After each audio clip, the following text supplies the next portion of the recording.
Hello, welcome back to the Incite and Manage training series. We're covering event tracking in this video, which is a bit of an advanced topic, so hopefully you've come prepared. Event tracking refers to firing some tag or piece of code based on an event occurring on the page that isn't something like the page loaded. The user clicks on a button, or scrolls, or simply waits some designated amount of time. Most often, these events require some user interaction, and you're wanting to react to that user clicking the big green button by sending some special data off to your analytics platform. You may also find non-interactive events like the page has been open for more than 30 seconds. To properly configure an event, you need to define two things: what you're listening for and what to do once you've heard it. Defining what the event is means choosing both where the event is going to occur, say the big green button for example, and what action, clicking for example, must take place. Defining what the reaction is can be a new exercise in tagging, and we'll cover that later in the video. The fundamental lessons of how events themselves work programmatically is outside of the scope of this series, but their use in relation to tagging is key to many advanced use cases. Let's first hop back into the UI and talk about Inciting Events. This tab has the same search and sort options that you're hopefully used to by now.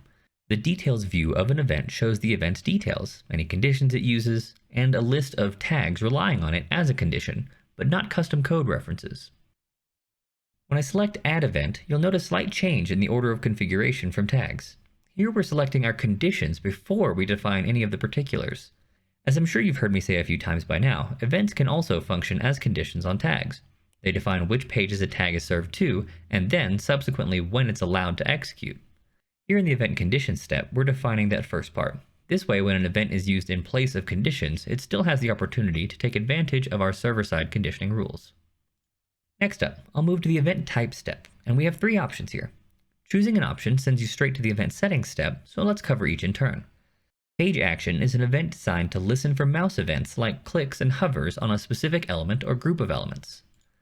It requires a selector of some kind for the element you want to listen on. This is where another important topic comes into play. Selectors can be very simple or very complex, but they all require a basic knowledge of HTML, and the complex ones also depend on you understanding CSS. I'll cover the basics in this video, but for more advanced learnings, there are many free websites covering the topic of HTML and CSS selectors. Let's walk through each of our options and cover how we might find them in the page as well. First up, we'll have two options, element ID and element class. These are both common attributes in the HTML elements and appear like this in practice. The content of these strings could be anything at all, so I'll add some sample values here for demonstration. Here's a more complete example from our demo website. IDs are typically unique on the page, but classes can be reused. Using either of these options in the How Can We Find the Element dropdown should be straightforward. If you're targeting a single page element and it has an ID, use that.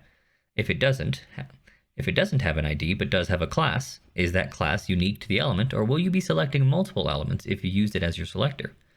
The class selector is great if you're trying to select multiple elements and your web developers reused classes smartly for similar pieces of the page. But what if your element does not have an ID and the class is used too broadly for it to select a singular piece of the page?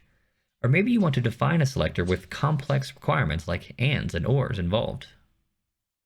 The CSS selector is a powerful option for meeting your exact needs, so long as you're comfortable with writing that potentially complicated piece of selection logic. The range of options available for CSS selection is huge, much too large to be included in this video, so instead I'm going to give you a medium difficulty example that employs several useful concepts, and you can take that as learning for your primer. Here on the screen is a CSS selector that looks for any element with ID equal to ENS modal wrapper, or any number of elements with a class containing contact info modal wrapper.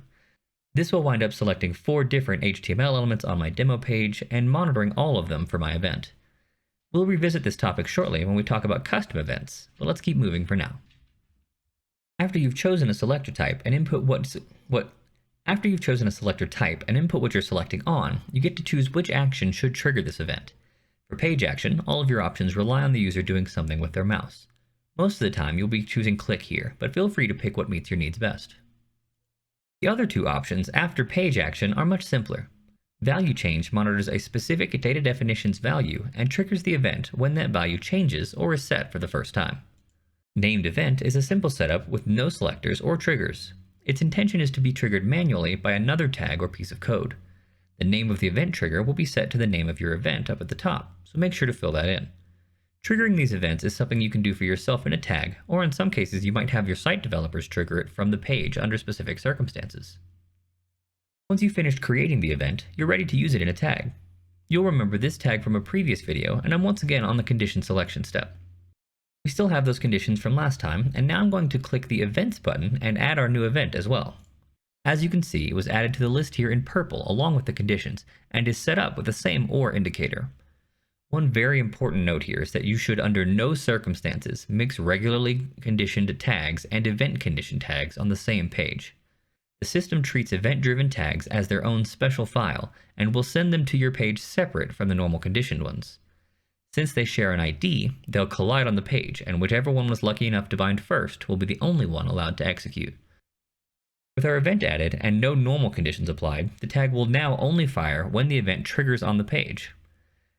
If the event would trigger more than once, so will the tag. You'll also find some more advanced apps can make use of the events in a special way. Some apps are designed to expect you'll want to fire them under event circumstances, and allow you to define multiple events at once rather than having to create several duplicate tags. Using events as conditions or in pre-configured apps isn't the only way to go about it.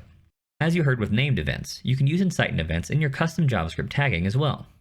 You can also use helper libraries like our delegation framework, the jQuery library, or native browser events. Using the alternative libraries is typically unnecessary, but perhaps you're already familiar with those methods. All of them will definitely be relying on your familiarity with selectors I mentioned a few minutes ago.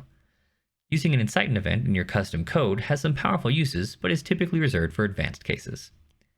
If you do find yourself in one of those advanced cases, I want to be sure you're familiar with how the custom code looks.